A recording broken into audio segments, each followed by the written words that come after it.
रक्षाबंधन क्यों मनाते हैं?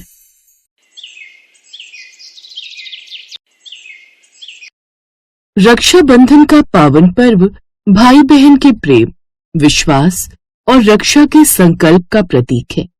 ये सिर्फ एक धागा नहीं, बल्कि एक पवित्र बंधन है जो सदियों से इस रिश्ते की गहराई को दर्शाता है। इस पर्व के पीछे कई पौराणिक कथाएं हैं, लेकिन सबसे प्रमुख और हृदय को छू लेने वाली कहानी महाभारत काल की है, जो द्रौपदी और भगवान श्री कृष्ण के दिव्य रिश्ते से जुड़ी है। जब द्रौपदी भगवान कृष्ण की बहन बनी और तब से रक्षाबंधन का त्योहार मनाया जाने लगा। लेकिन आखिर ये हुआ कैसे, आइए जानते हैं। महाभारत काल के समय की बात है। भगवान श्री कृष्ण की श्रुति देव नाम की एक चाची थी, जिनकी बहुत मन्नतों के बाद शिशुपाल नाम का पुत्र प्राप्त हुआ। लेकिन शिशुपाल जन्म से ही बहुत बीमार रहता था। उसकी बीमारी इतनी बढ़ गई थी कि जल्द ही उसकी मृत्यु हो जाती।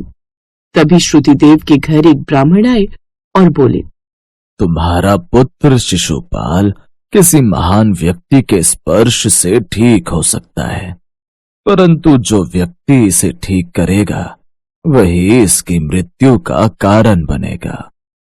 यह सुनकर श्रुति देवी घबरा गई कि उसका बेटा ठीक होकर भी मृत्यु के करीब हो जाएगा। परंतु वो अपने पुत्र को स्वस्थ करने का प्रयास करती रही। दुनिया भर के जतन कर लिए, लेकिन मेरा पुत्र ठीक होने का नाम ही नहीं ले रहा। ऐसे ही 2 दिन बीते। फिर एक दिन भगवान श्री कृष्ण श्रुति देवी के घर आए और उन्होंने शिशुपाल को अपनी गोद में उठा लिया। इसके बाद शिशुपाल एकदम स्वस्थ हो गया। मेरा पुत्र एकदम स्वस्थ हो गया, भगवान का लाख लाख शुक्र है। शिशुपाल के ठीक होने की खुशी के साथ ही श्रुति देवी को यह भी डर था कि अब श्री कृष्ण के हाथों ही शिशुपाल की मृत्यु होगी। वो हाथ जोड़कर भगवान श्री कृष्ण से विनती करने लगी, हे केशव, हे माधव, शिशुपाल की सभी गलतियां माफ करने का आप मुझे वचन दे। ठीक है, आप कहती हैं तो मैं शिशुपाल की 100 गलतियां माफ तो कर दूंगा, लेकिन 100 गलतियों के बाद उसकी कोई भी गलती माफ नहीं की जाएगी। मंजूर है। ऐसे ही समय बीता।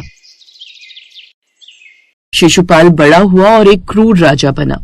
वो अपनी प्रजा पर बहुत जुल्म करता और भगवान श्री कृष्ण को भी अपशब्द कहता था। ना चाहते हुए भी भगवान श्री कृष्ण उसकी सभी गलतियां माफ कर देते थे। परंतु अब शिशुपाल अपनी 100वीं गलती कर चुका था। समय बीता। भगवान श्री कृष्ण पांडवों के परम मित्र और सारथी शिशुपाल का वध करने जा रहे थे। शिशुपाल ने श्री कृष्ण को 100 बार अपमानित किया था और श्री कृष्ण ने उसे क्षमा करने का वचन दिया था। लेकिन जब शिशुपाल ने अपनी सीमाएं पार कर दी, तो श्री कृष्ण को अपना सुदर्शन चक्र उठाना पड़ा। जैसे ही श्री कृष्ण ने अपना सुदर्शन चक्र चलाया, उनकी तर्जनी उंगली में चोट लग गई और रक्त बहने लगा। वहां मौजूद सभी लोग, यहाँ तक कि उनकी पत्नियां भी घबरा गईं। कोई कपड़ा लाने दौड़ा, कोई औषधि। लेकिन इसी बीच द्रौपदी, जो उस समय वहां मौजूद थी, उसने बिना एक पल भी सोचे अपनी कीमती साड़ी का एक टुकड़ा फाड़ दिया और श्री कृष्ण की उंगली पर बांध दिया। कितना रक्त बह रहा है, यह देखकर श्री कृष्ण भावुक हो गए। फिर उन्होंने एक मधुर मुस्कान के साथ कहा, हे सखी द्रौपदी, तुमने आज मेरे इस घाव को अपने प्रेम के धागे से भर दिया है। तुमने मेरे लिए जो किया है वह मैं कभी नहीं भूल सकता। तुम्हारा यह धागा मेरे लिए एक ऋण है जिसे मैं जीवन भर नहीं चुका पाऊंगा। मेरे प्रभु, आप ये क्या कह रहे हैं? आपका घाव देखकर मैं कैसे शांत रह सकती थी? यह तो मेरा कर्तव्य था, इसमें ऋण कैसा? आप तो मेरे सबसे प्रिय मित्र, मेरे भाई से भी बढ़कर हैं। सखी, मित्रता का भी एक नियम होता है। तुमने आज मुझे एक पवित्र बंधन में बांध दिया है। तुमने मुझे भाई के रूप में स्वीकार कर मेरी रक्षा का संकल्प लिया है। मैं तुम्हें वचन देता हूं कि जब भी तुम्हें मेरी आवश्यकता होगी, मैं तुम्हारा यह ऋण अवश्य चुकाऊंगा। मुझे आपके वचन पर पूरा विश्वास है मेरे कृष्ण। आप हमेशा मेरे साथ हैं। यही मेरे लिए सबसे बड़ा वरदान है। द्रौपदी के मन में ये बात बैठ गई थी कि श्री कृष्ण ने उनकी रक्षा का संकल्प लिया है। इस घटना के बाद कई वर्ष बीत गए। पांडव और कौरवों के बीच संघर्ष और भी गहरा हो गया था। धृतराष्ट्र के जुए के महल में दुर्योधन ने पांडवों को जुए के लिए आमंत्रित किया, जहां शकुनी की चालों से पांडव सब कुछ हार गए, यहाँ तक कि अपनी पत्नी द्रौपदी को भी। जब द्रौपदी को भरी सभा में अपमानित करने के लिए लाया गया तो वह अकेली थी, निर्बल थी। दुर्योधन के आदेश पर दुशासन ने द्रौपदी के वस्त्र खींचने शुरू कर दिए। द्रौपदी ने जब सहायता की गुहार लगाई और कोई नहीं आया, तब उसे अपने प्रिय सखा कृष्ण की याद आई, तो उसने दोनों हाथ ऊपर उठाकर आंखों में आंसू लिए अपने कृष्ण को पुकारा, हे द्वारकाधीश, हे कृष्ण, कहाँ हो तुम? कहाँ हो तुम मेरे सखा? मुझे बचाने वाला कोई नहीं। मेरे पति जुए के नियमों से बंधे हैं और सभा के सभी महानुभाव मौन है। मेरे इस संकट में सिर्फ तुम ही मेरी आशा हो। हे गोविंद, हे माधव, मेरी लाज की रक्षा करो। द्रौपदी की ये पुकार सीधे द्वारका में श्री कृष्ण के कानों तक पहुंची। वे तुरंत समझ गए कि उनकी प्रिय सखी संकट में है। उन्हें उस दिन का वचन याद आया जब द्रौपदी ने उनकी उंगली पर अपनी साड़ी का टुकड़ा बांधा था। आज समय आ गया है द्रौपदी के प्रेम और विश्वास का ऋण चुकाने का, उसकी रक्षा का वचन पूरा करने का। और फिर एक चमत्कार हुआ। जैसे दुशासन द्रौपदी की साड़ी खींचने लगा, साड़ी लंबी होती गई। वो खींचता रहा, लेकिन साड़ी का अंत नहीं हुआ। एक के बाद एक साड़ियां निकलती रहीं और द्रौपदी का सम्मान सुरक्षित रहा। अंत में दुशासन थक कर वहीं गिर गया। जब द्रौपदी का सम्मान बच गया तो उसने अपने मन में श्री कृष्ण को धन्यवाद दिया। वो जानती थी कि ये सब केवल उनके ही कारण संभव हुआ। इस घटना के बाद श्री कृष्ण ने द्रौपदी से कहा, देखा सखी, मैंने अपना वचन निभाया। तुमने मेरी उंगली पर जो धागा बांधा था वो सिर्फ एक कपड़ा नहीं बल्कि एक रक्षा सूत्र था। उस दिन तुमने मेरे लिए प्रेम और सुरक्षा की कामना की थी और आज मैंने तुम्हारी रक्षा करके उस प्रेम और विश्वास का सम्मान किया है। यही है रक्षा बंधन का सही अर्थ। यह कहानी बताती है कि रक्षा बंधन का पर्व सिर्फ एक परंपरा नहीं बल्कि एक अटूट रिश्ते का प्रतीक है। ये हमें सिखाता है कि भाई बहन का रिश्ता निस्वार्थ प्रेम, त्याग और एक दूसरे के प्रति कर्तव्य का है। जिस प्रकार द्रौपदी ने श्री कृष्ण के लिए निस्वार्थ भाव से अपनी साड़ी का टुकड़ा फाड़ा और श्री कृष्ण ने द्रौपदी के सम्मान की रक्षा के लिए अपना वचन निभाया, उसी प्रकार आज भी बहनें अपने भाई की कलाई पर राखी बांधकर उसके मंगल की कामना करती हैं और भाई अपनी बहन की आजीवन रक्षा का संकल्प लेता है। यह पर्व हमें ये भी याद दिलाता है कि सच्चा रिश्ता खून का नहीं बल्कि हृदय का होता है, जहाँ विश्वास और प्रेम सबसे महत्वपूर्ण होते हैं। रक्षा बंधन की पूजा कैसे करें? रक्षा सूत्र और पूजा की थाल सबसे पहले भगवान को समर्पित करें।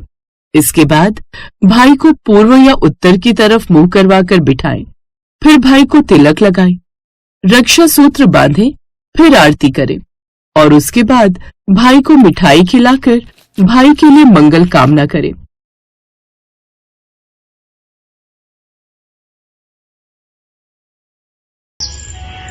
भाई बहन के अटूट प्रेम और रिश्ते का प्रतीक माना जाने वाला त्योहार रक्षा बंधन हर वर्ष श्रावण मास की पूर्णिमा के दिन मनाया जाता है। रक्षा बंधन से जुड़ी बहुत सी धार्मिक कथाओं में से एक है यमराज और उनकी बहन यमुना से जुड़ी कहानी। किस प्रकार यमुना अपने भाई यमराज को राखी बांधती है, इसका वर्णन शास्त्रों में बड़े ही सुंदर ढंग से दर्शाया गया है। एक पौराणिक कथा के अनुसार भगवान सूर्य नारायण की पत्नी छाया की कोख से यमराज तथा यमुना का जन्म हुआ था। यमुना यमराज से बड़ा स्नेह करती थी। विवाह के पश्चात यमुना यमराज से अपने ससुराल आने के लिए बराबर निवेदन करती थी। माताश्री, पिताश्री, आप दोनों का मेरे ससुराल में आगमन हो चुका है, पर भ्राता यमराज आप एक बार भी मेरे घर नहीं आए। आप एक बार मेरे घर आकर भोजन करो, इससे मुझे बहुत प्रसन्नता होगी। बहन यमुना, अभी तो मैं अपने कार्यों में बहुत व्यस्त हूं। जब भी मुझे समय मिलेगा मैं तुम्हारे घर अवश्य आऊंगा। और इस तरह अपने कार्य में व्यस्त होने की बात कहकर यमराज यमुना के निमंत्रण की बात को टालते रहे। अपने कार्यों में व्यस्त यमराज जी ने अगले 12 वर्षों तक अपनी बहन से मुलाकात नहीं की थी। यमुना बहुत दुखी थी। वो अपने भाई को याद करती थी और उनसे मिलना चाहती थी। फिर वो मदद के लिए देवी गंगा के पास गईं। देवी गंगा, भाई मेरे घर एक बार भी नहीं आए। उनसे मिले 12 वर्ष हो गए हैं। मैंने उन्हें कितनी बार आग्रह किया। यमुना, तुम चिंता मत करो, सब ठीक हो जाएगा। तुम निश्चिंत होकर घर जाओ, मैं कुछ करती हूँ। देवी गंगा ने यम को उनकी बहन के बारे में याद दिलाया और उनसे जाकर मिलने के लिए कहा। अपनी बहन के दुखी होने की बात सुनकर यमराज का हृदय भी अपनी प्यारी बहन से मिलने के लिए व्याकुल हो गया और अगले ही दिन वे अपनी बहन यमुना से मिलने उसके घर पहुंच गए। अपने भाई को देखकर यमुना की खुशी का ठिकाना नहीं था। मेरी प्यारी बहना, मुझे क्षमा कर दे। मैं अपने कार्यों में व्यस्त रहा और तुझे मिलने ही नहीं आ पाया। कोई बात नहीं भैया, आज श्रावण मास की पूर्णिमा का पावन दिन है।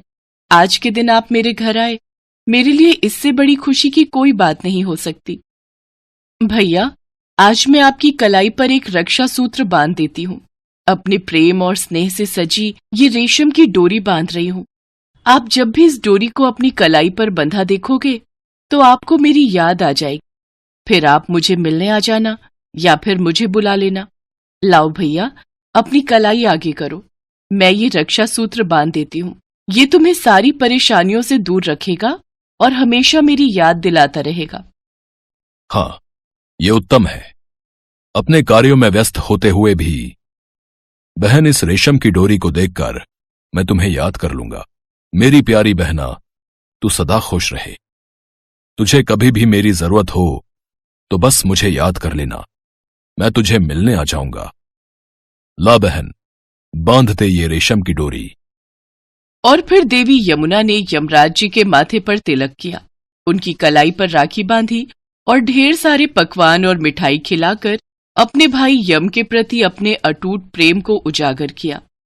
यम अपनी बहन के प्रेम से इतना प्रभावित हुए कि उन्होंने उसे अमरता प्रदान कर दी। इसके पश्चात यमराज अपनी बहन यमुना को ढेर सारे उपहार और आशीर्वाद देकर खुशी खुशी विदा हो गए। कहा जाता है उस दिन से ही रक्षाबंधन के त्योहार की परंपरा शुरू हुई। राखी के अवसर पर भाई अपनी बहनों से मिलने जाते हैं या फिर बहनें अपने भाई के घर आती हैं। इस दिन बहनें अपने भाई को चिरायु बनाने के लिए उनकी कलाई पर राखी बांधती हैं। इसलिए कहते हैं भाई बहन का प्रेम अमर होता है। रक्षाबंधन का त्योहार इसी प्रेम भरे रिश्ते को रेशम की डोरी से बांधकर और भी मजबूत बनाए रखता है।